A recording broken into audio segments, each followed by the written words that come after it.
Les écrits académiques, ainsi que les œuvres littéraires ou artistiques, sont régis, comme nous l'avons vu dans les précédentes vidéos, par le Code de la propriété intellectuelle et plus spécifiquement par le droit d'auteur dès lors que les créations sont originales.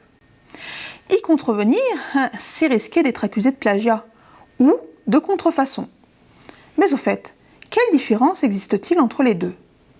À la fin de ce cours, vous connaîtrez les différences entre ces deux notions. On va recopier des informations qui sont dans d'autres œuvres, d'autres livres.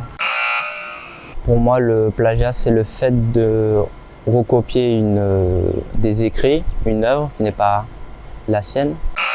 Oui, il peut s'appliquer dans les vidéos aussi. Le plagiat, c'est le fait de copier des éléments provenant d'une autre source et sans mettre à qui appartient ces propos. Donc c'est recopier en s'appropriant quelque chose qui n'est pas à nous. Contrairement à une idée reçue, ce n'est pas le fait de reprendre et d'utiliser de courts passages d'un document dans ses travaux qui est répréhensible.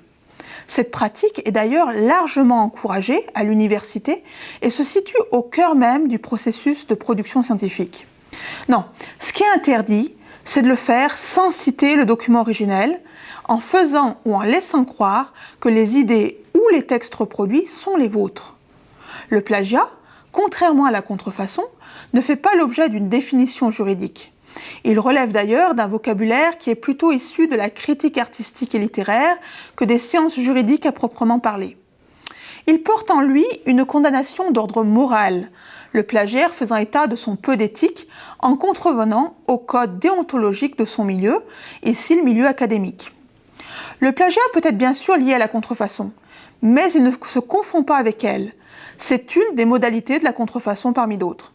Et pire, il peut se situer dans une zone grise avec les autres formes d'intextualité définies par Gérard Genette comme des présences effectives d'un texte dans un autre. Le terme plagiat vient en fait du grec plagios, qui signifie oblique, rusé. Dans la Rome antique, il désignait en fait non pas un voleur de mots, mais un voleur d'esclaves ou d'enfants destinés à l'esclavage. Sa présence chez les auteurs comme Virgile, un poète du 1er siècle avant Jésus-Christ, et dans les codes juridiques romains, a longtemps laissé penser à l'historien que le plagiat, au sens où on l'entend actuellement, existait dans la Rome antique, ce qui, on le sait aujourd'hui, est complètement faux. Au Moyen-Âge, le plagiat tel que nous le comprenons n'existait pas, car les œuvres étaient souvent le fruit d'un travail collectif provenant des moines copistes. Le grand changement a eu lieu au XVe siècle, avec le début de l'imprimerie et la multiplication des œuvres produites qui deviennent alors un produit à forte valeur marchande. Dès lors, le copieur n'est plus un copiste, comme on appelait les moines, mais un fraudeur.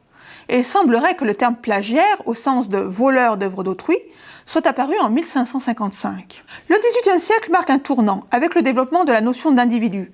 Et le plagiat est dénoncé alors par de nombreux grands auteurs comme Beaumarchais.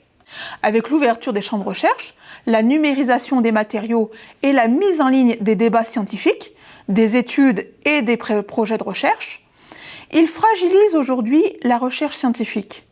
C'est pour cette raison que les universités durcissent le ton et se dotent de moyens de détection de plagiat afin de pouvoir mieux le sanctionner.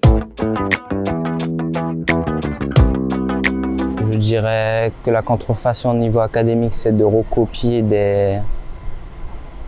des livres pour écrire dans son mémoire ou dans ses devoirs. Le plagiat, ça serait au niveau des idées, la contrefaçon dans le matériel.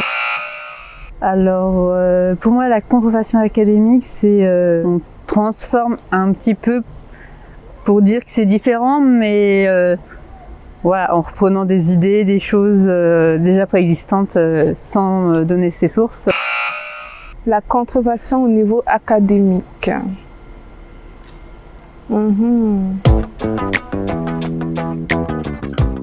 Contrairement au plagiat, la contrefaçon est un délit clairement défini par le Code de la propriété intellectuelle. Elle se caractérise par la violation du droit moral ou du droit patrimonial, principalement du droit de reproduction ou du droit de représentation d'une œuvre. Elle sanctionne l'usage d'une œuvre originale sans l'autorisation de l'auteur ou de ses ayants cause et constitue une infraction pénale. L'article de l'Encyclopédie Universalis précise à ce sujet que ce sont les lois des 13 et 19 janvier 1791, puis des 19 et 24 juillet 1793 relatives au spectacle, aux écrits, aux œuvres musicales et picturales qui ont pour la première fois, d'une manière générale, soumis à l'accord de l'auteur toute représentation ou reproduction de ses œuvres. Divers textes sont intervenus par la suite pour étendre la protection, jusqu'au texte fondamental, qui est la loi du 11 mars 1957 en matière littéraire et artistique, qui a été modifiée le 3 juillet 1985.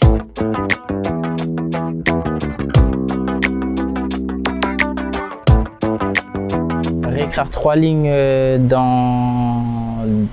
tirées d'un mémoire pour le mettre dans un quelconque devoir ou œuvre, etc. C'est considéré comme du plagiat parce qu'un mémoire, c'est quand même considéré comme étant une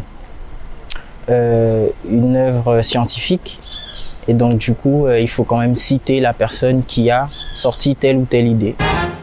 Je dirais que ça dépend du contexte, que selon si on juste recopie pour le mettre parce qu'on trouve ça intéressant, ce que dit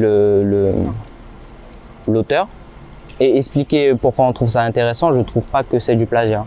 On l'utilise pour créer une meilleure œuvre. Je pense que quand c'est plus d'une expression, de quelques mots, ça devient, oui, du plagiat. Une ligne peut-être. Si c'est vraiment une explication, non, pour moi, 3 lignes, c'est vraiment, ouais, on est du plagiat si on donne pas nos citations. Recopier 3 lignes d'un livre dans son mémoire ou dans un travail académique, c'est du plagiat. Mais il bénéficie de l'exception de courtes citations si tant est que l'on cite correctement l'auteur et la source d'où proviennent ces lignes et que l'on ait bien respecté les règles de citation académique que nous verrons dans la suite des vidéos. Si l'on respecte ces règles de citation, la pratique est même encouragée et valorisée par les correcteurs et enseignants. Si en revanche, l'origine de la citation n'est pas indiquée et qu'on laisse sous-entendre que celle-ci est sienne, alors c'est effectivement du plagiat qui peut être sanctionné, car on s'attribue des mérites qui ne sont pas les siens et on contrevient ainsi à un code déontologique et éthique qui rend seulement possible la confiance en la science.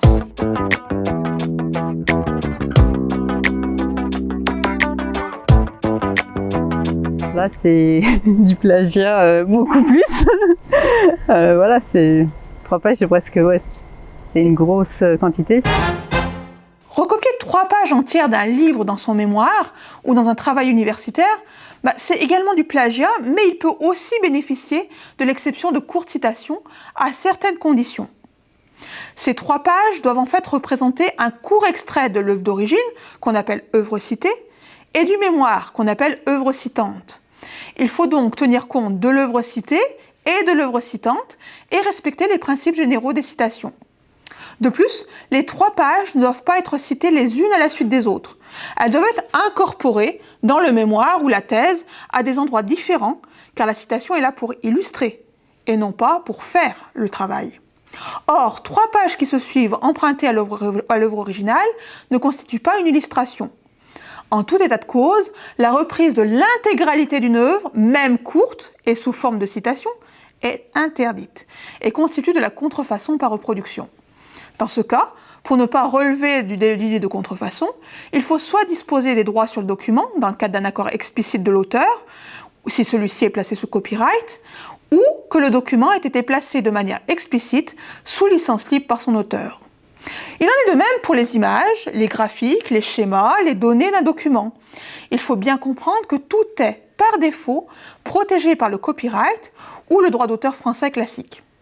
Le droit de citation courte n'est qu'une exception légale, qui ne couvre pas ce type d'éléments lorsqu'ils sont reproduits en intégralité. Dès lors, introduire à son devoir des images, des graphiques, des schémas ou des données dont les droits ne vous ont pas été explicitement accordés par l'auteur ou qui n'ont pas été explicitement diffusés sous licence libre de type Creative Commons par exemple, vous expose à un délit de contrefaçon. Voilà, vous savez tout, enfin presque tout, sur les différences entre plagiat et contrefaçon.